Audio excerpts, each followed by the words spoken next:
Assalamualaikum warahmatullahi wabarakatuh. Halo, selamat pagi teman-teman semua. Berjumpa lagi dengan Indah Septiani di sini. Nah, di pagi ini saya akan mencoba mengulas latihan soal untuk persiapan P3K Guru Sosiologi dari SIM PKB. Kita mulai ya dari soal yang pertama.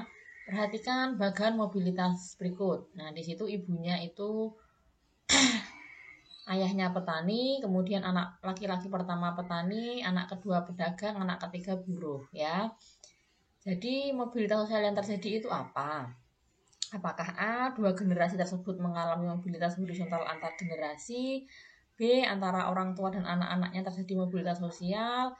C, status sosial anak ketiga lebih tinggi dari status sosial orang tuanya? D, mobilitas sosial terjadi pada anak ke-1 dan kedua saja? Atau E, anak dan orang tua mengalami mobilitas sosial vertikal naik? Kira-kira apa jawabannya ini?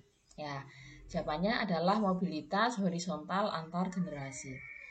Mobilitas antar generasi adalah adanya proses sosial perpindahan yang terjadi pada individu dan kelompok dalam dua generasi atau lebih yang berbeda, sehingga hal ini melahirkan kata sifat sebagai persesuaian atas perbedaan namun masih dalam status yang sama.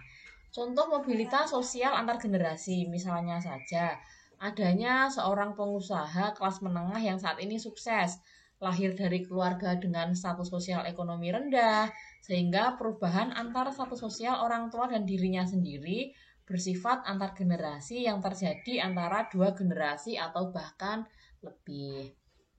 Kemudian soal 2, perhatikan ciri-ciri kelompok sosial berikut. 1, terbentuk pada waktu yang bersamaan. 2, tidak terorganisir dengan baik. 3, memiliki sistem pembagian kerja yang kurang baik. 4, bersifat spontan dan tidak terduga. Atau 5, orang-orang yang hadir terstratifikasi. Berdasarkan ciri-ciri di atas yang sesuai dengan bentuk kelompok crowd ditunjukkan oleh nomor. Apakah A 245, B 123, C 345, D 135, atau E 1, 2, dan 4? Ya, jawabannya adalah 1, 2, dan 4.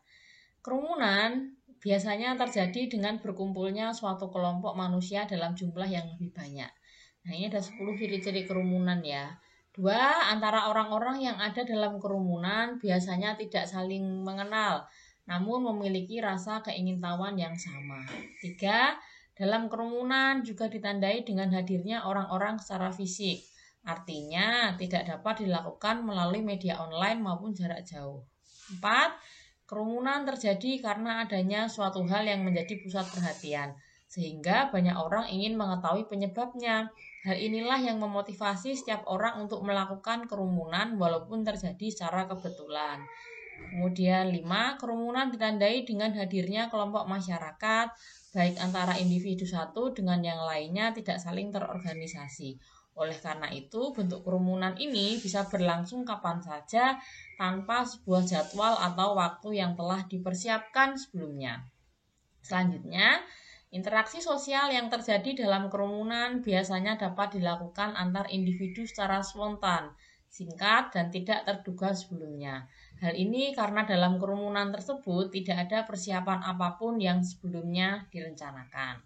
Kemudian, antara orang-orang yang berkumpul dalam kerumunan biasanya hadir dengan memiliki kedudukan sosial yang sama. Walaupun masing-masing dari mereka mempunyai status sosial yang berbeda, namun dalam kerumunan ini tidak akan terlihat dengan jelas karena semua orang telah membaur menjadi satu. 3, dalam kerumunan masing-masing orang dapat dengan bebas meninggalkan atau masuk dalam kerumunan yang sedang terjadi. 5, kerumunan dapat terjadi di mana saja dan di waktu yang tidak dapat direncanakan, karena kerumunan hanya sementara dan terjadi apabila ada suatu peristiwa mendadak yang menyebabkan banyak orang berkumpul. Dan terakhir, identitas seseorang yang masuk dalam sebuah kerumunan biasanya akan hilang begitu saja. Hal ini karena masing-masing orang tersebut menyembunyikan status sosial yang sebenarnya dan ikut membaur satu sama lain dengan masyarakat yang ada dalam kerumunan tersebut. Nah, kemudian soal berikutnya, Ibu Susanti memberikan gaya belajar yang visual kepada peserta didiknya, yaitu dengan menggunakan apakah media komik pembelajaran, tanya jawab dan buku. 2, program audio buku dan modul. 3, metode ceramah, diskusi, tanya jawab. 4. Media audio, video, dan percobaan. Atau 5. Video, buku, dan PowerPoint. Kira-kira mana ini? A, B, C, D, E. Karena visual itu berkaitan dengan daya penglihatan, maka yang betul adalah yang E. Video, buku, dan juga PowerPoint. Gitu ya. Nah, ini adalah gaya belajar. Jadi ada 3, secara umum ada 3 gaya belajar peserta didik, gitu ya. Jadi yang pertama adalah gaya belajar visual, itu memaksimalkan gambar dan juga teks. 60% populasi anak di Indonesia, mereka belajar dengan menggunakan cara visual. Jadi menggunakan mata dalam menyerap pembelajaran dengan menggunakan warna-warni yang menarik. Kemudian yang kedua adalah auditori. Auditori ini bisa linguistik, bisa musik. 30% populasi anak di Indonesia, mereka belajar dengan menggunakan cara belajar auditori. Jadi penggunaan telinga dalam menyerap pembelajaran dengan mengoptimalkan intonasi suara.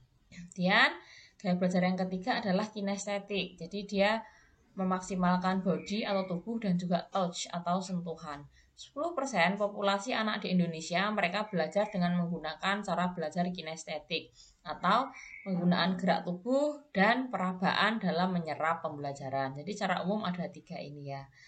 Kalau visual tadi bisa menggunakan PowerPoint, video gitu ya. Kalau auditori itu bisa menggunakan podcast, radio, musik-musik. Kalau kinestetik itu bisa menggunakan percobaan, eksperimen, atau praktek secara langsung. Soal berikutnya, pada acara pentas musik terjadi percekcokan antara kelompok pemuda dari 2 desa akibat bersenggolan saat berjoget. Perselisihan ini berlanjut hingga melibatkan seluruh warga masing-masing desa. Untuk membubarkan bentrokan antar 2 desa tersebut, maka aparat keamanan menyemprotkan water cannon dan melemparkan gas air mata agar konflik dapat mereda. Cara pengendalian konflik berdasarkan ilustrasi tersebut adalah apakah A. segregasi, B. stalemate, C. konsiliasi, D. mediasi, atau E. koersi. Ini jelas ya. Jawabannya adalah koersi. Koersi adalah penyelesaian masalah dengan cara kekerasan atau dilakukan dengan paksaan untuk mendapatkan solusi yang sesuai dengan keinginan. Koersi digunakan untuk kontrol sosial apabila tidak terjadi titik temu dalam penyelesaian masalah. Koersi biasanya merupakan alternatif pilihan yang paling akhir setelah melakukan segala akomodasi yang ada selain adjudikasi. Cara koersi banyak digunakan untuk kepentingan pribadi dan bukan merupakan masalah yang melibatkan banyak pihak. Selanjutnya, seorang sarjana hukum lulusan universitas ternama tergabung dengan LBH sebelum namanya terkenal sebagai pengacara kondang yang menjadi langganan para anggota dewan dari berbagai partai politik.